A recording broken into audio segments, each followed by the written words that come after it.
You gotta be careful with that. Dog, I didn't know. Rolling. Okay, taping, rolling. Relax some time. Okay, hold on. Get this one going, Corey. One more.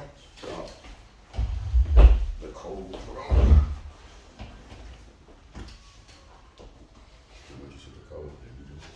And how long we you go for? Trying to get through those questions. Gotcha. No. Then we in and out. I just asked it. I'll realize it. Okay, because I'm gonna start it. So just go ahead and push play. I got 72%. That's more than enough. More than enough. Yeah. You got this light out for the dramatic. That's the red light. That's the red light. It's a different shot. Yeah. When we get these chicks in here, we turn the red lights on. Tony, you gonna learn about Mac when he talks. Yeah. He a wild boy. He try to act like it ain't left his system yet, but he's a wild boy. Shit, might have to start stopping by. I told you. We shot a series right around the corner. Matter of fact, off of La Brea, literally like across the street from Woody's. Okay. Woody's barbecue. It's a new series that's coming out. Ready? So I'm gonna do One. the intro. Okay. So the camera's gonna be on me for now for the intro. Everything is just already centered, huh? Everything is going. We're taping as we talk. Okay, I'm just go ahead, relax, take a deep breath, relax. Hold on, Nelly, can you get the ice out the freezer? Because we need you for the drinks, baby. You part of this too. Shit, come on, man. Are you pouring it right now? Give me a minute. Let me get my mind right. Oh no, that's right. Nelly, you gonna pour it for Cisco, and we're gonna do the dizzle, and then I'm gonna introduce the dizzle as well. So you gotta get the ice and put it over there. Put it behind Tony. Okay. All right, Tom. Okay. Boy, focus. 1, 2, 3, action. Greetings, everyone. This is the Dope Kicks Time Good Smoke Happy Hour. We are coming to you from Halo Studios in bright, sunny California. We are known as the City of Champions. I have a special guest coming. When I say this is a special guest, this is my brother. You know, he's the type of cat. He works in the film business. He's a working actor. He's been in big productions, but it has not changed him. If I invite him to a birthday party, he comes. If I call him, he picks up the phone. He doesn't tell me to call his manager, call his agent, call his PR person. That's the type of brother I'm talking about. Somebody that you consider a friend in the business. And I'm talking about the incomparable, the intelligent. The man is just great all over, and that's my boy, Cisco Reyes. My brother, thank you for being part of the Damn, Dope bro, Kicks. I need to bring you around with me more often, bro. No, A hey. show like that. Hey, that's what I'm talking about. That's What's all up, right. man? Hey, How you doing, man? Man, listen, it's just a pleasure to be here with you because this is my first ever episode and you answered the bell. You know, you did what John Morant did last night when he put Golden State away. He came through. So I just appreciate you, my brother. And, you know, we just want to have some good smoke and some good drink and talk about what we need to talk about your career and how you elevated each and every year you've been out here in the city of California. I mean, in the state of California, I'm sorry. Yeah. Well, thanks for having me, man. I'm glad to be here, bro. No doubt. Now look, we got some drink here. We got some Dizzle. I mean, this is a brand that's coming from Inglewood. A friend of mine put me onto this, and then we have some other libations here. But whatever you like to partake in, because I'm gonna make myself a drink, because I need First Lady Nelly to come on through and do what she's supposed to do. So Nelly, would you please come through and make my man Cisco a drink, please? Thank you. Come on, Nelly. Yeah, Nelly, come on now. And to get our mind right, you know, I have some cigars here, so if you would like to indulge, we can do that. Yeah, go ahead and pour one. And I got the punch. I don't know what happened to my cutter, but we got the punch right here, so I'm gonna go ahead.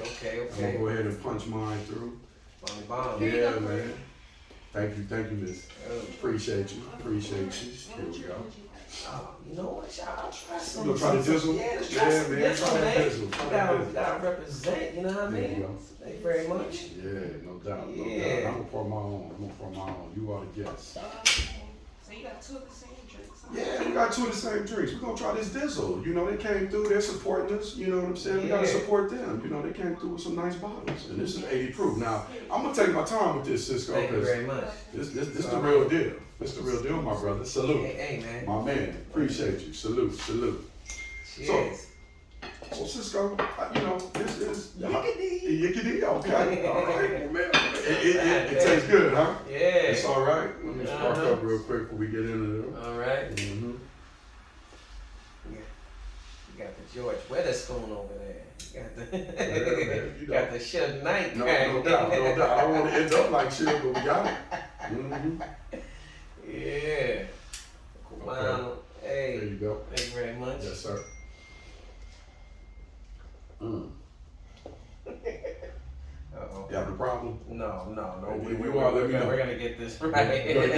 There we go. Okay, now you gotta kind of, you know, play with it a little bit. Oh, Pause. you still gotta play with Yeah, it. you gotta play with it a little bit. There we go. There you Yeah, I learned quick. Yeah, there you I used go. to be a pyro as a kid. And I gotta give a shout out to my team. Of course, you just saw Nelly. We got White Boy Randy working the electrical board, and we got my man Tony Macaroni, director. I'm gonna ask Tony, can you please bring me a napkin because it's a little warm in here. I don't want all this sweat on me. I ain't got no makeup girl right now. The budget ain't like that yet, brother Cisco. But we working on it. Yeah, you fired it up. You know what to do. Mm-hmm. Oh yeah. You know what to do. Word. My man. So, my brother, like I was saying, Will, what type of sneakers do you have on? Because I mean, of course, this is the Dope Kicks Good Smoke. Right. For a second, I almost wore my you know what I mean? You said sneakers. I was like, oh, okay, I was gonna wear my snakeskin Stacey Adams. Oh, no, who's gonna do that to me? Don't put the big rings on me. Don't do that. Yeah, my Gordon Cottrells. Okay. You put the Gordon Cottrell. Nah, you know, I'm rocking some Jordans, sixes, OG Carmine. The Carmine. You know what I mean? Okay. Little 25th anniversary Jubilee, little red jump off. I like that. Well, you know, I'm wearing the Prestos, the Presto. Yeah, I know. You know, fresh off the Presto. You know, I gotta be fresh. You know, it's the reason why we doing this. Right. You know what I'm saying? So, look, I want to get into, you know, where you were born, where you come from, because I don't think a lot of people know, you know, your history, your background. Where are you originally from? Oh, man, I'm from New York, man. From New York, Westchester, New York, born and raised in Mount Kisco, right outside the city. Okay. You know what I mean? And watching all you know, 5 boroughs. Don't be talking no trash, you know what I mean? He from New York. Upstate, man. Exactly. Nah, Buffalo upstate. I Rochester upstate. Let's keep it 100. Okay. But yeah, you know, hop on the Metro North, 25 minutes, I'm in the city. So Okay. a lot of people don't know that Yonkers is Westchester. You know what I mean? Right. You know, that's YO, Locks, DMX, There you go. Mary J. Legends. You know, even though YO still looks like the Bronx. So Okay. let's keep it 100. Okay. You know, but yeah, I had a little bit more trees around me. Yeah. And you know, we had a house, but my shit was the projects of my block. You Oh, know, wow. the Puerto Rican Trinity family that, you know, had 6 cars in the driveway, but only 1 worked because the other 5 were for parts, as my pops used to always say. You know what I mean? Right. The neighbors used to always complain, like, Wow. look, our shit look like Fred Sanford. Okay. You know what I mean? Okay.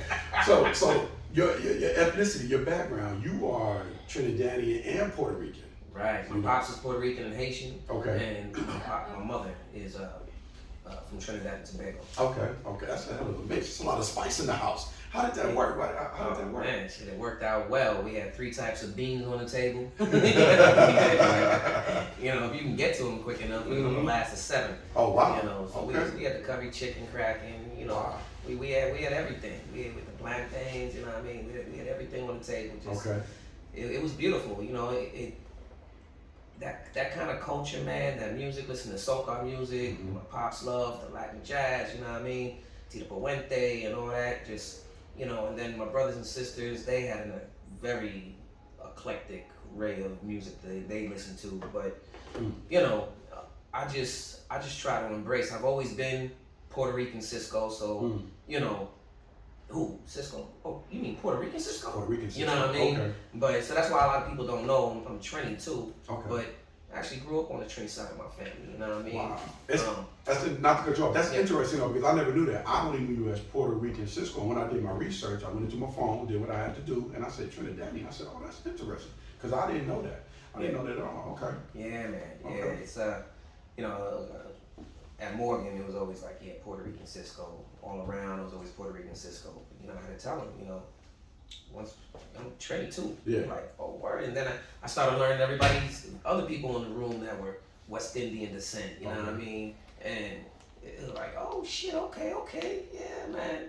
Okay. You know, my mother, she loved her some Harry Belafonte and you know, yeah, my grandmother's barbecues were off the hook. Okay. You know, we had a lot of fun. Now you say you were the last of 7. So during that time growing up, you knew you had a love for acting.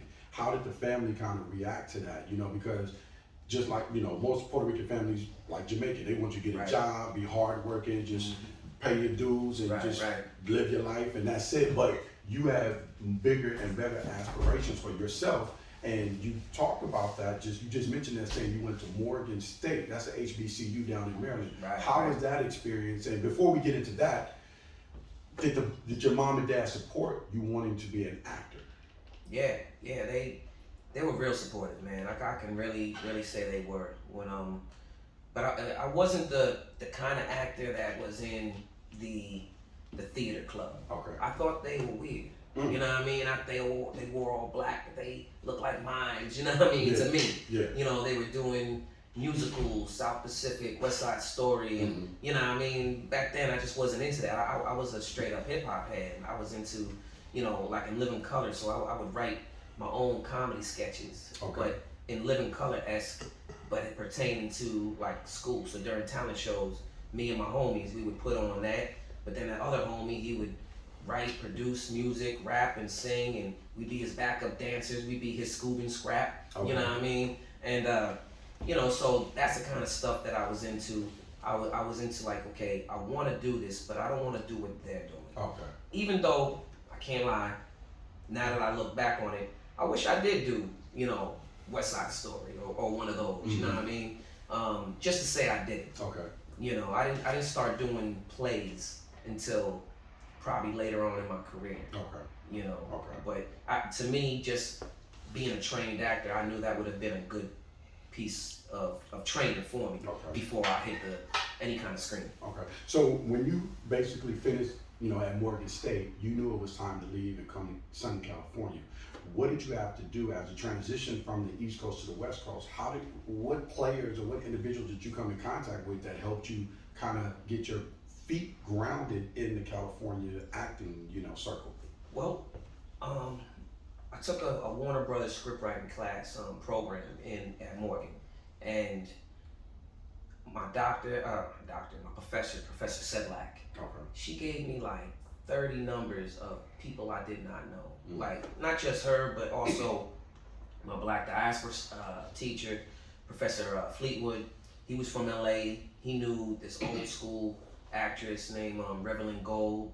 And, you know, when she came to class to visit, I was all in, you know what I mean? She just was sitting there, but after class, everybody left. Okay. And nobody really paid her no mind except for me. And I was like, hey, sooner or later I'm gonna move to LA. Do you mind if I stay in touch? Boom, boom.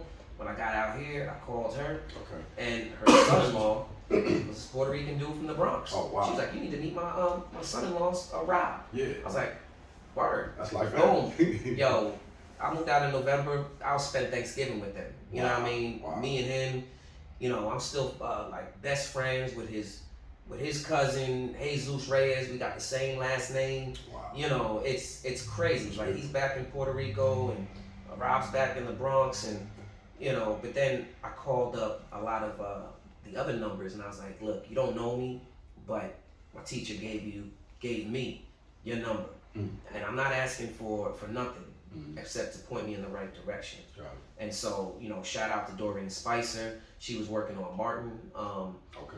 Christina Royster, she was working on Sister. Rob Sellers, he's a real well-known stage manager. He was working on at the time Malcolm and Eddie, and he was like, so what can I do for you? What can you do? And I was like, well, I got a degree in directing. I got a degree in, you know, film production. I can do everything behind the camera. You know what I mean? But I also built up a nice resume before I came out on acting, doing independents in Baltimore and short films and features and stuff like that. He's like, look, I can make you a PA or I can make you an extra.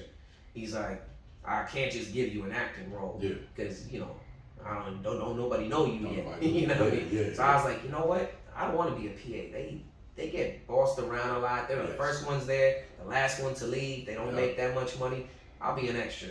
And it's crazy because a lot of people I did extra work with on that show, Malcolm and Eddie, are somebody now. Okay. You know what I mean? Okay. So it was the right choice. I established myself as an actor Okay. just from calling people. You know what I mean? To be honest with you, a lot of people have egos and pride that prevents them reaching out for help. Yeah. I wasn't that dude. Okay. You know what I mean? Yeah. I was like, I came out here For a reason. for a reason Yeah. and to make it. Okay. So, you know, whatever I needed to do, you know, I had to humble myself and just be like, look, but also ask the right question. Please just point me in the right direction. Yeah. And when you ask that, they're more inclined to help you opposed to, yo man, put me down with this or make me do, you know what I mean? I want this position. Yeah. Nah, man, just point me in the right direction. I'm willing to do whatever it takes to get to where I need to be. And that's beautiful because, you know, in the Hollywood circle, especially in the black community, we don't really help each other a lot because there's so few opportunities for us. We feel like if we have something, if we have a role, if we have a position as a director or a producer, we don't bring that next director or producer along with us. You know, we kind of stop them at the door and be like, no, it ain't your time yet. And then all this time has passed by and you never get your shot. It can only be one, you know what I mean? Exactly. Like, or they're afraid that you're gonna take their spot, and it's like, bro, if you already doing it and you doing it good, Exactly. all you doing is moving up. Yeah. You know what I mean? Yeah. So even if I do take your spot, I hope you're not in the same spot of when I took it. You know what I mean? Yeah. Like, shoot, if you a PA, you in the director's program, Yeah. you trying to be a director, a producer. Exactly. You ain't gonna be a PA for long. Exactly. Especially if you good at what you do. Yeah. So, you know, the same thing with acting. I used to try to build with different people. I used to tell people about my auditions. Like, yo, I got an audition here. And the other homie be like, I got an audition here. So what's that mean? Yeah. We got 2 auditions. Mm-hmm. Well, I got, you know what I You mean? got 2 auditions. We got 2. And that was one of the homies from Brooklyn. Shout out to my man, Che Ming. Okay. You know, we used to run rampant all over that. We used to crash so many auditions, but we used to run into homies like, yo, what about you? You want to get down with the movement? Like, where's your next audition? And they be like, yeah, I'm not sure yet. I gotta check my email and this and that. I'm like, look, we started off with 1 audition this morning. Now we both got 2. Wow. You know what I mean? That's you cool. could have 3 auditions if you just mess with us. You know what I mean? They'd be like, yeah. They used to look at us like we were crazy. You know what I mean? And sometimes he would book mine. Yeah. And sometimes I would book his. Okay. But as long as we worked, that's all we That's all cared that about. matters. You know what I mean? Each one of us keep doing our thing. People are gonna be like, yo, That's beautiful. y'all cats is working. Yeah. And they work. That's real. So let's talk about the big break because what I know you from is Next Day Air. You know what I mean? That's Omar Hardrick, that's Darius McCray. Omari Hardrick, yeah, my bad. Darius McCray, that's Wood, that's Mike Epps. I mean, I forget the Puerto Rican, and then Faison, I do because he was. You say you forget the Puerto Rican? No, the Puerto Rican female, because I was her name. Not you. Yeah. Not you. You was the lead. You were the lead. And how did that big break come about? Because that's what a lot of people know you from. And then we share a mutual friend, director Benny Boom. So tell me about you and Benny's relationship and how that kind of happened. Well, it's crazy when I was back in at Morgan and doing different, you know, I had my own production company and I would do a lot of behind the scenes, filming, camera work. I had my own cable access show, a Crazy Puerto Rican, and you know, I would be on the music video sets, and you know, I definitely met Benny doing some like back in the day when he was working with Hype or Spike, and you know, I remember coming across him there, but not like. You know, like we were thick as thieves, you know what I mean? You met a lot of people, but when I came out here and I was just focusing on acting, shout out to my man Lou, he was a casting director, my man Pablo, he used to cast a lot of Benny's videos. Okay. So at that time, Benny had moved all the way up to just killing the video game as a music video director, and every time that they needed, they would say, yo, we need an actor for this role. And so Cisco, come on in. And so I would come on in, kill it, and they'd always pick some tall model with abs. Oh, wow. So they didn't want the short Puerto Rican that was funny. They want the tall dude with abs that probably couldn't act. Yeah, they didn't want the guy that could act. They Yeah. wanted the sexy Tyson Bedford looking dude. You know what I mean? I was like, all right, whatever. So they're like, Cisco, they went a different direction. I was like, of course. Okay. They went up. Taller. So when Benny Boom was set to direct Next Day Air, once again, my man Louis was like, yo, y'all need to see Cisco. And they were like, what? And, because they already had my man Adam Rodriguez. Shout out to my man Adam. You know what I mean? Because he was living with that script since the manifestation of it. Okay. And but he was on CSI Miami. Okay. Yeah. So I went in and I auditioned just like the rest, and I got a call back. Oh wow. Finally. Well, after like 2 weeks. Okay. I didn't think, I was like, oh man, I just kept on reading that script, manifesting that shit, getting that character down. I'm like, man, if they call me, I'm about to go in there and murder this shit. And finally, they called me back and was like, we want you to come in and read the females. And I was like, okay. They didn't say it was a callback. They just said, we want you to come in and read the females for us. So I came in and started reading with the females. I must have read with like 13, 15 of like the baddest Latinas, including Laura London and some other people. And Yasmin Delise, shout out to Yasmin. Okay, that's her name. My bad. And she's Dominican, Venezuelan. Okay. Benny, he really believed in her. And he wanted her to have that role. He was like, I know it's in her. Cisco, I need you to pull it out of her. She's never really acted before. She was on a show named Vivo. It was like a Latino TRL. And interviewing music artists and all that stuff. And I just said to each one of those actresses that I auditioned with, I was like, I'm gonna do something, but I'm not gonna tell you what it is. So just tell me my limitations. You know what I mean? Like if you have a cigarette, you mind if I just grab it out your hand? Or what if I smack you? What if I do something? I don't know. They're like, a lot of them were just like, go ahead, do it, whatever. I was like, cool. And Yasmin, I went in there and just gave them something different and really brought it out of her. And they loved her read. And then they were like, yeah, like the chemistry between the two of you guys is it's like great. Like, okay, look, Cisco, you've been auditioning all day. You gave us something fresh after with each girl. We want to let you know you're not doing this shit for nothing. You got the role. And I was like, word, because the whole time I was praying, not that something bad happened to Adam. I just prayed that, that he wasn't available. I was like, he's already one of the lead dudes on CSI Miami. I was like, please just I hope they don't let him go. You know what I mean? Like, sorry, we can't let you go for 3 weeks to film this movie. So let's get into this. Now you're a successful actor. This movie was it was produced by Universal Pictures, I think. It was Melee Entertainment and Summit. And Summit. Yeah, I'm sorry. Summit Entertainment. Okay, Summit Entertainment. So you're a big Hollywood actor now. You're on the red carpet, man. What's some of the wildest parties that you've been to at that time? Because I mean, listen, you're Cisco Reyes now. You're the lead actor in this film. I mean, come on. Without giving us all the dirt, give us a little something. Well, the crazy thing is, I was always, in that scene. I used to throw parties. I was real sidetracked when I first came out here. So I was promoting parties off of Sunset. I was doing all types of different stuff. So, I was at the Jamie Foxx parties, the Shamar Moore parties. I heard about those. I've been to a few of those myself, man. Let me wipe my brow. But after a while, it just becomes like, okay, this is what it is. But first time, like, first you're blown away by like, damn, this motherfucker got money. You know what I mean? And then you're blown away by like, God, it's like 10-1 in here. Oh, for sure. For sure. And then they got like thousands of bottles. Exactly. But you know what?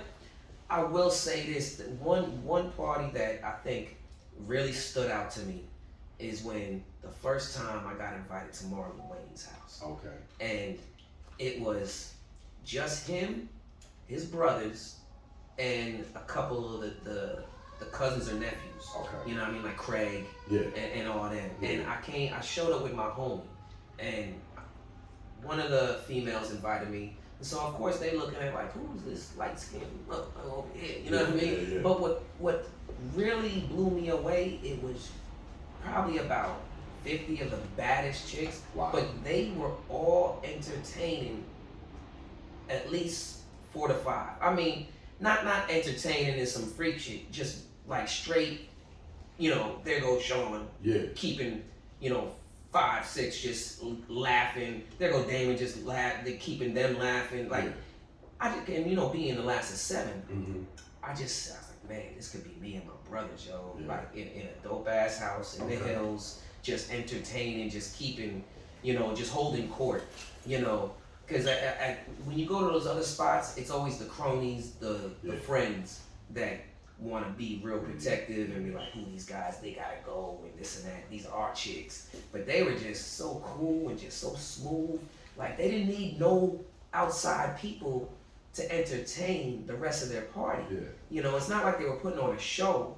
They were just, you know, it was just crazy to me. It was a beautiful thing. It was like mad respect to the Wayne family, man. But you giving me the PG version of these wild LA parties. You trying to stay. I want to know my man Cisco at one of the freaky deaky Rick James type of events, man. Tell me something now. Rick James, I was friends with Rick James for a second, man. And it don't have to be a Rick James party, but something like a Rick James party. I mean, give me something, because you're not giving me what I know. I know you've been to the parties where you didn't see the white girl and the white girl on the table. I mean, you didn't see a lot of shit. Come on now. Yeah, you know. I mean, without saying names, I don't want to get you in trouble. There used to be a.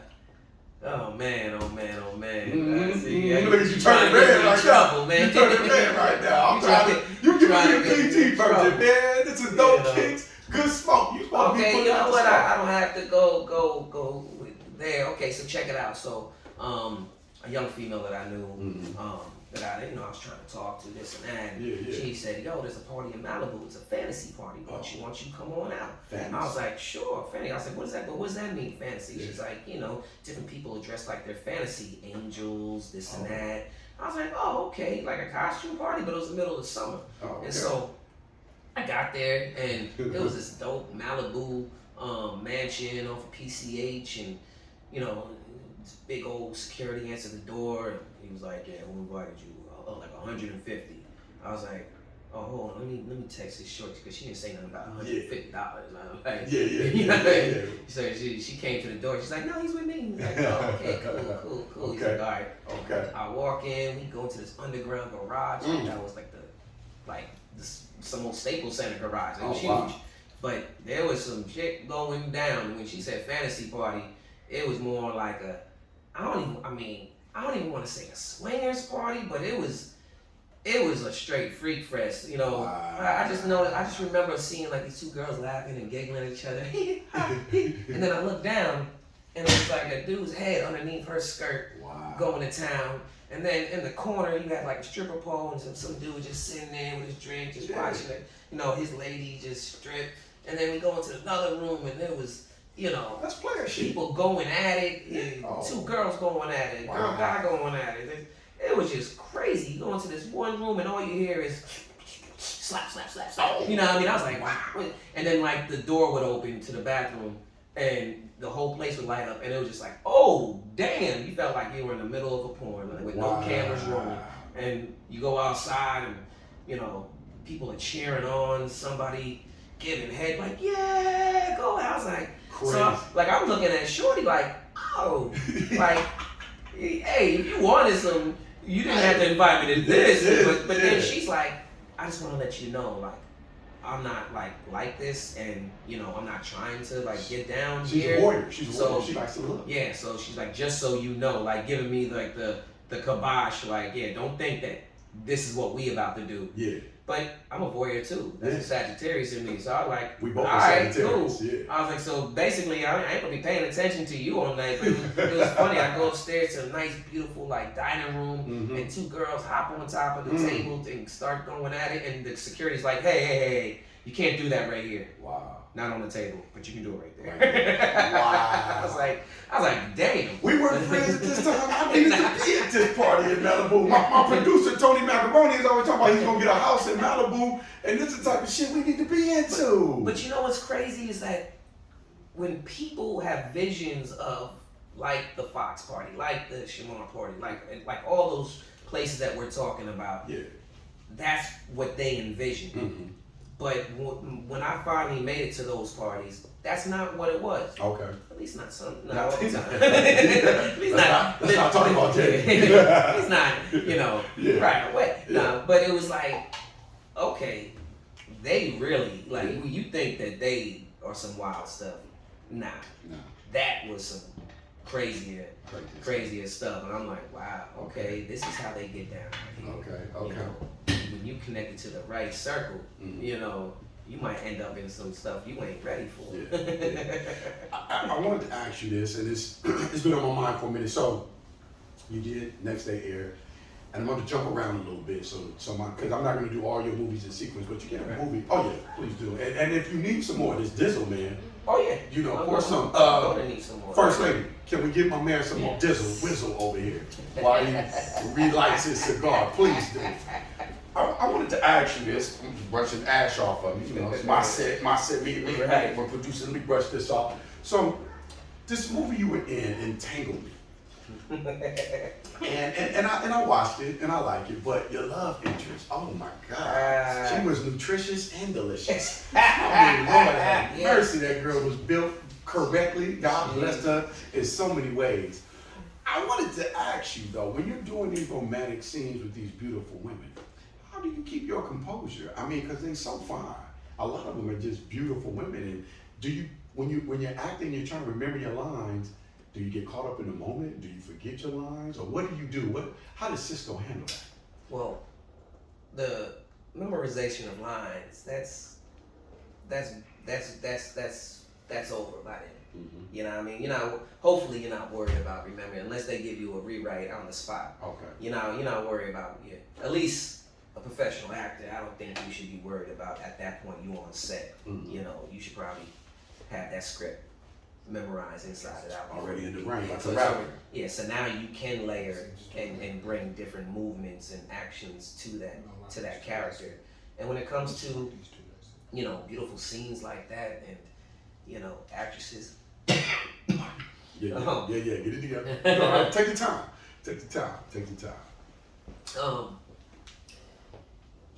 It's, I don't know what to say. It's just like you look forward to coming to set. Yes, but sir. here's one thing that I don't, not necessarily like. I don't like having those scenes the very first day of shoot. Okay. I like to be able to build up, work with the actress, talk about what they're comfortable with, what they're not comfortable with.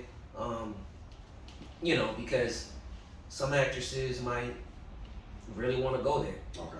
Some actresses, one of the first films I did during rehearsal, it was like we're shooting the end of the movie, the whole, all our friends, it was a horror movie, everybody died. Water. And everybody died, and I'm going to college now, and she has to give me a kiss goodbye. Okay. And she gives me a peck. Mm. And I'm like, is that how you're gonna do it when we film? And so she thought I was just trying to get some yeah, I need a water. Yeah, give my man the water. That's all. That's Tony Macaroni, y'all. That is the man. Yeah, she thought I was trying to like indulge. Okay. In She thought you was trying to take advantage. and like, hey, like really kiss me. Yeah. No, what I was trying to say is like, look, this is the end of the movie. Yeah. All of our friends just died. Yeah. I was like, we're like the sole survivors. I'm about to leave. You know what I mean? For college, we're not about to see each other. So we should look like we went through some shit like that. That was my character breakdown, my character work. Okay. And so, she was like, yeah, you're just trying to. I was like, please. Yeah. Like, relax. That's not. Got it. And so that scene came out real dry. But then we got to a scene that was earlier in the movie where we're making out at a barbecue, and she went ham. You know what I mean? Almost like a Great Dane slobbering all over you. I'm like, oh, okay. After these things, like, damn, you took that note literally. Yeah. You know what I mean? But with professional actress like Jasmine Burke, you know what I mean? Shout out to Jasmine, and she did such a great job, and she was so professional and so fine as my fuck. goodness, I had to watch the movie twice. Man, watch it twice. You want to pause and Exactly. Why not? It was like like Yasmin. You got these beautiful souls on set, talented, and it just makes your job really easy. And you want to try to be as professional as possible, without letting your own, like, man, she fine. Yeah. Take a hold of that. Now, if that's your character, Yeah. then that's your character. Okay. You know, I mean, we had a romantic relationship in the film, so it was put it like this: it was easy to fall into character. All right. But you know, it's I think it's a lot of fun, Okay. especially when they let you. And of course, before they yell action, you run and go find some place to do about 1,000 push-ups and sit-ups. Make sure you look at right on camera. You gotta take your shirt off. Right. Like that's you know that's another thing. You being so inside of your head, like, Yeah. nah, do I even look right? You know what I mean? Because at the end of the day, you also want the audience to be like, ooh, you fine. Yeah. You know what I mean? Okay. I understand. Like I said, we're gonna jump around a little bit. So let me ask you a question. You've been watching television and seeing things with the Will Smith, slap and whatnot. I didn't really think it was real, but so my production team think it was real. If White Boy Randy get out in front of my board, I would appreciate it. The Dave Chappelle situation, that was crazy. Crazy. Just give me your take on that, because this guy actually had a knife in his bag. He had a gun that was able to. That it was like a replica gun that was actually a knife. A knife. How do you get that into Hollywood Bowl? How do you pass security? And what do you think about everybody now being so sensitive that they have to run up on stage and slap a comedian or slap someone of that caliber? I mean, that's just crazy to me. You know what? Like, comedy, they talking about free speech is in peril or in disarray, or we're in jeopardy of losing that. I mean, yes, comedy falls under free speech, but it's just like, when you can't be funny anymore, when you gotta walk on eggshells to be careful of who you offend, you know what I mean? Just think if Richard, Red Fox, all the greats, they had to worry about that. I mean, even Robin Williams, he used to joke around about, the alphabet mafia all the time, you know what I mean? Yeah. So it's like, now you got somebody like Dave Chappelle, who really, when you listen to his comedy, it's not just straight, oh, he's taking shots. He has really smart comedy. Yeah, really. And so a lot of the times they hold on to that one thing that they heard and make that the sole existence of his being. When really you didn't hear that he's taking care of the daughter of that woman who committed suicide, that transgender that he was talking about, you know what I mean? Or you know what I mean? It's just, you gotta worry about this stuff so much, and now you got people getting physical. That's like, what are you gonna do? I mean, just think. You had people like Tyson being cracked on by different people. Yeah. It was easy for him just to walk up and knock somebody out because he was sensitive. Yeah. You know what I mean? Exactly. Yeah. It's like, come on, yo. Well, he just got into it with somebody on a plane where he had to punch somebody because the guy Tyson is sitting like I am, and the guy was sitting behind him, and he was harassing Tyson from behind. I mean, like, you can only take so much as a human being where you feel like you having your space violated. It's just crazy to me. I mean, I've heard about some actors that play a certain role, and people really think that actor is that type of person off screen, and they're getting harassed and talked about and inside a store. I don't like you. Exactly. You killed Billy on, you know what I mean? It's Whatever the crazy. show is. Like people like that really have a disconnect from reality and entertainment. That's true. And I don't walk around acting like I'm Jesus from next day air. Yeah. You know what I mean? Yeah. But if I come across a fan that's like, yo, man, I love that shit, man. You played the hell out that role, man. Yo, that's my favorite movie, this and that. And, man, I loved you as Jesus. Or Jesus. And I'll be like, it's Jesus to you, bitch. You know what I mean? So I'll give them something. Sometimes that's what they want. Yeah. You know what I mean? They oh, man, that's what I'm talking about. Yeah. But then I'm not going to keep on walking around like and quoting lines, but sometimes you want to give them what they're looking for.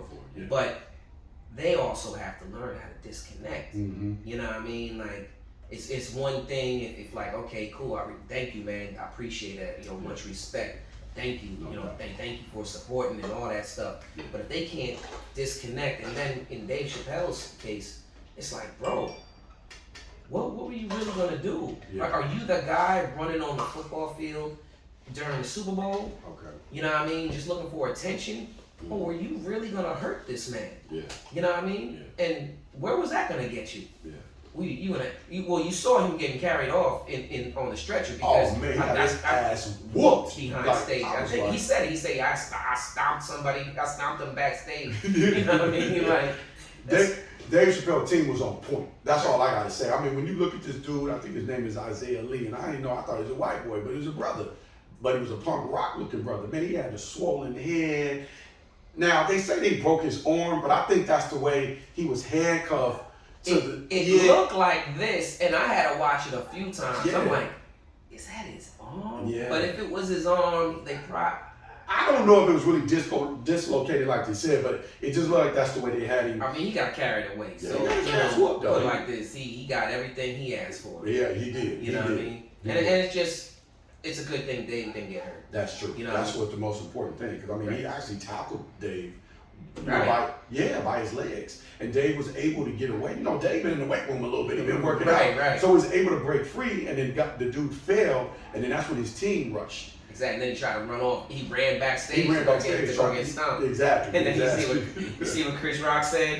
He Yeah. said, was that Will? Was that Will Smith? He said, was that Will Smith? Now I wanted to ask you this. You know, you're a new father. You're a new father. Yes, sir. How has fatherhood been to you, and what have been some of the challenges being a single father and acting? You know, with the scheduling of trying to, be with your son. Yeah. I mean, it's a beautiful thing that you got. How old is your son now? He's 2.5. Wow. Shout out to baby Soul. There you go. You know what I There mean? you go. There you go. Yes, that's my little dude, yo. He's my best friend. He's like have my beautiful. own little cartoon character. Yes, I sir. love just pouring, just every bit of information into him. Like he retains so much. The kid's so smart. It be blowing my mind. Yeah. I just taught him, and I'm thinking of like instead of like, I'm like, what kind of songs besides Baby Shark can I teach him? I want him to learn stuff that I grew up on. Okay. So I be trying to think of different songs like that he'll be able to like catch on to. So he knows, Three Little Birds, Bob Marley, the Don't Worry About a Thing. He walks around singing that. Okay. He walks around singing jamming, or he'll be like, yo, I want to listen to the Buffalo song, Bob Marley. Oh, Buffalo Soldier. Yeah. And then recently he's been singing Deo by Harry Belafonte. Oh, yeah. Deo. He walks around going 6 foot, 7 foot, 8 foot bunch. Beetlejuice. Remember Beetlejuice? That's the movie. That's the movie. Okay. That's that Dance Matilda. Yeah. So I try to put him on stuff like that. Yeah. He's the only 2-year-old that knows who Jimi Hendrix is. Okay. If he sees Jimi Hendrix, he'll be like, oh, that's Jimi Hendrix. Oh, yeah. I'll be like, that's my boy. Yeah. He knows who Bruce Lee is. I read the autobiography of Bruce Lee to him. You know what I mean? Before bed. I put on Game of Death before bed. He walks around the house going, waka, waka. Yeah. And then I read him the actual autobiography that has like little sketch cartoons in it. And I mean, it's so dope, yo. Okay. It's because now he's on my level. He doesn't have to be, the way I look at it, he doesn't have to be the little kid. Yeah, he watches Sesame Street and stuff like that. Okay. He's still clearly a little 2-year-old, but he's smarter than the average bear, and cooler, than the average version. Got it. What I mean? Well, I mean, he got you as a dad. I mean, you're a graduate from Morgan State, my brother. And, you're a prolific actor. So, I mean, that's a beautiful thing, that you are a single father. I mean, fathers are important, you know what I'm saying? I got 2 of my own. Exactly. And it's beautiful that you in your son's life like that, and you continue to be in your son's life. But I wanted to ask you, though, All Eyes on Me. How was that experience for you? Because that was a really, really, really big film. And I know, again, John Singleton, the late, great John Singleton, was supposed to direct that film. There was some creative differences that went on. And then Benny Boom, again, a mutual friend of ours, he was put onto that film. I felt that they rushed it. I felt that Benny was under a lot of pressure to make it successful, and it didn't really come out the way Benny probably envisioned, but he had to do what he had to do. Yeah. What role did you play in that film? Because I know you would call me and you say, "Yo, see, I just landed this and I'm in the film." Yeah. Well, it was crazy because that getting in that film was like literally, 1 degree of separation. You know, my cousin Cisco Reyes worked on that film. And he's walking through the office. We're on the phone, and he's like, "Yo, Benny, it's Cisco." He says, "What's up?" He's like, "Cisco? Oh yeah." And then he's walking. He's like, LT goes, "Puerto Rican Cisco?" He's like, "Yeah." Yeah. He's like, "Yeah." He's like, "That's your cousin?" Yeah. Yeah. Big Mike Ellis. You know what I mean? Shout out to Big Mike Ellis. He's Yeah. on. He's like, "Yo, Cisco, yeah, what's that crazy, mofo doing?" Yeah. You know what I mean? Yeah. And so I was like, "Yo, you make sure you tell those motherfuckers that I want in. I Okay. want in." And next thing you know, they were like, "Yo, if you can make it to Atlanta by Monday." I was on the phone Friday. They were like, "Yo, make it to Atlanta by Monday. We got you." Yeah. They didn't say what. They didn't say what it was gonna be. Okay. But they were like, "We got you, Cisco." Cool. And so I hopped on the next flight to Atlanta, and I was on set, and it was, I had a scene that got cut out the movie with Tupac in the jail, but then my scene with Clifton Powell, shout out to Cliff. Yeah. You know what I mean? Cliff is in everything. He's in everything. In everything. That's my dude, Yeah. man. Like he's Yeah. such a cool cat, man. Yeah, that's cool. And such a talent, man. He definitely deserves so much. He deserves all the flowers that he can get. That's And beautiful. That's beautiful. yeah, they hooked the brother up, and it was like a 2-3 hour movie. Yeah, you're right. Benny didn't get enough time to really prep. Yeah. They brought him in probably like that same week, and they were like, we gotta film, because they needed to get something in, at least start filming before the end of the year. And that was the day after Christmas or something. It was like the day after Christmas or something like that. And so we got a few that whole prison sequence in before the new year. Wow. And Impressive. yeah, and I mean it was a lot of moving parts too. Like that was that prison riot that I started. Okay. I passed Cliff the knife. Yeah. And then I passed what's my boy name from BMF? I think I know who you're talking about. Damn. One of the lead actors in the BMF TV show now? No. He's actually a part of BMF. Oh, he's actually part of it. Yeah. Blue Da Vinci? No. Yeah. Blue Da Vinci, yeah. Yeah. Yeah, Blue, yeah. Yeah. So, Okay. so I passed was Blue the one that got shanked? Yeah, I think Blue was the one that got shanked. Okay. Yeah. And I passed Cliff the knife, so The knife. and then Cliff shanked him. Okay. But yeah, man, it was cool working on that joint. You know what I mean? Made a lot of good relationships, and and just working with Benny, that was dope. Okay. So Cool. like shout out to all that. And I did want to ask you about one more of your films that you were in, and Compton Finest. Now, the thing about you, which I think is cool, is you'll do these big budget films, but then you'll do these lower budget films as well. Your ego's not to the point where you think, oh, I've been in Next Day Air, I've been in All Eyes on Me, and I can't do a movie like Compton Finest. Now, that was really funny. I went to the premiere of that, and that's actually how I met Danny Dang, a rapper, and we were sitting next to each other in the front row. Shout out to Danny. Yeah, so I know that movie was hilarious. But let me ask you this. The Latino representation in Hollywood is kind of low. I mean, George Lopez is the only person that I know of that has had his own TV show. Right. How do you feel about that? And then what does your acting community as a Latino need to do to change that? Because we don't see enough of our brothers, our Latino brothers, on film and on TV, especially in lead roles. You know what? When it comes to Hollywood, period, their idea of a Latino, as soon as they write one, I don't know, it's because everything takes place in LA, everybody is automatically Mexican. And I'm not taking a shot at Mexicans. I got much love for all my mi gente, you know what I mean? Yeah. But I think it starts with the writing. It starts with the writing, and I feel like anytime they put a Latino in a role, it's like just to, well, what happened? We got a white person. Oh, let's make her Latina. That would be good. And of course, it's like some obscure role that's the valet, the assistant, whatever, minuscule role that they can just throw us a bone. And then when it comes to, Black Hollywood, of course, yeah, that he gets the drugs from the Latinos. Yeah, we'll make that. Yeah, that's a good idea. And then if it's Latino Hollywood, one thing that I see is that they don't put a lot of Latinos that look like me, the Afro Latino. Okay. You know what I mean?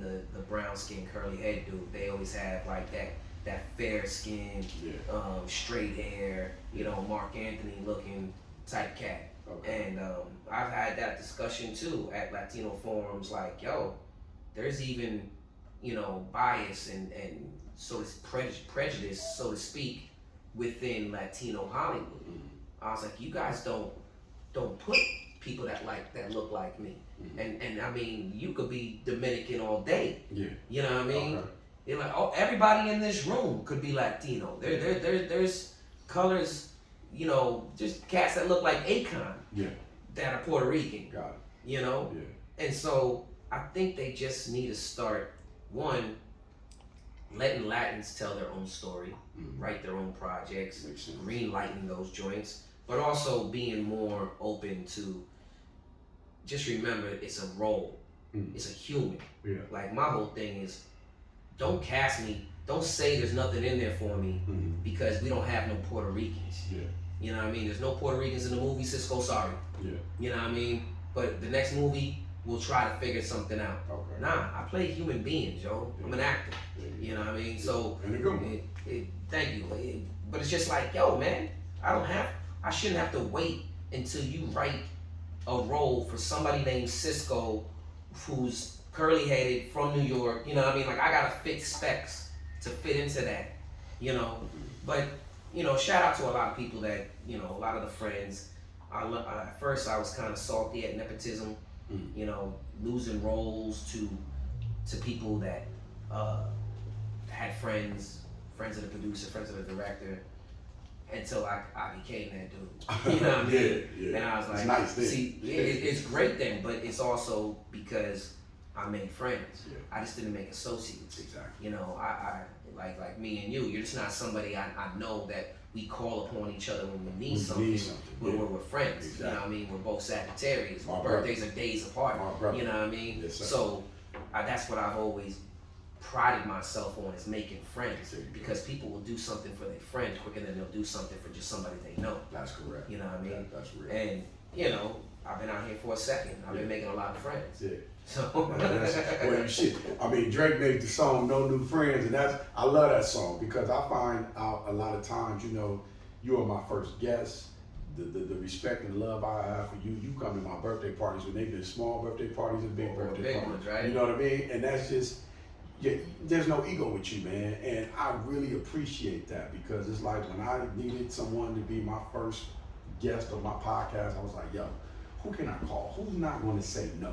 Who's not going to say, call the manager, call my agent, call my PR person, let me check my calendar, like you're so good. You see what I'm saying? And I have a lot of celebrity associates, a lot of ex-athletes, actors. I got their direct line. I don't bother them to get in there, to be around them so I get noticed. I mean, I had a documentary movie made about me and my high school team in Morningside in Inglewood. Right. Fucking 1993. Right. I was reality film before there was reality film. Congrats on that too, appreciate man. I watched that joint. That joint was dope. Yeah, man, appreciate you. And ESPN turned into a 30 for 30. But I don't bother my so-called celebrity friends. I call them to check on them to see what they're doing. And if I need for them to be on my podcast, I expect the same. So in closing, man, I want to say thank you for being my first interviewee. My brother. My pleasure. I hope and wish for you continued success in the future. And you always got a friend here. I'm going to have you back when the budget get even bigger. When we do even bigger and better things. So you're going to be my beginning and you're going to be the end. I'm going to tell you that right now. But I just want to say, man, it was a pleasure talking with you. I appreciate you. This is Inglewood, California. You ain't heard a gunshot yet. And we in the woods. You know what I'm saying? We in the woods. So everybody come on down to the wood, man. We are at Halo Studios, right across from SoFi Stadium. Cisco, my brother, I appreciate you. Yes, Enjoy that cigar, my brother. Until next time. Peace and love, man. Yes, Peace and sir. love. All right, we All right. out. We out.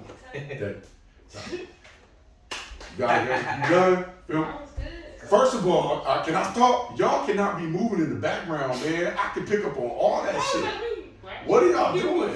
And I can't see the board because it's behind the camera. I'm like, Tony, he writing shit, but I can't see shit. I'm like, come on, man. Y'all cannot be moving in the background, for real. That shit picks up everything. Hey, Yeah, so it does. throw my handle underneath me somewhere so they know. Oh yeah, That's a wrap. we gonna. Hey, no, your ass. Listen, I was just letting you guys go, man. yeah, good because I kept looking, but Tony. First of all, y'all cannot move around so much because it throws me off, and I pick up every movement y'all do, and I can't see the board because the camera's in the way. When you were writing down the time, I was like, oh shit, I know he's telling me the time, but I can't see. We got to move the board over here Okay. because I can't see the board. But other than that, it was good. Oh man, we got some wonderful video, man. Yeah, I'm man. gonna go ahead and pull the plug on it.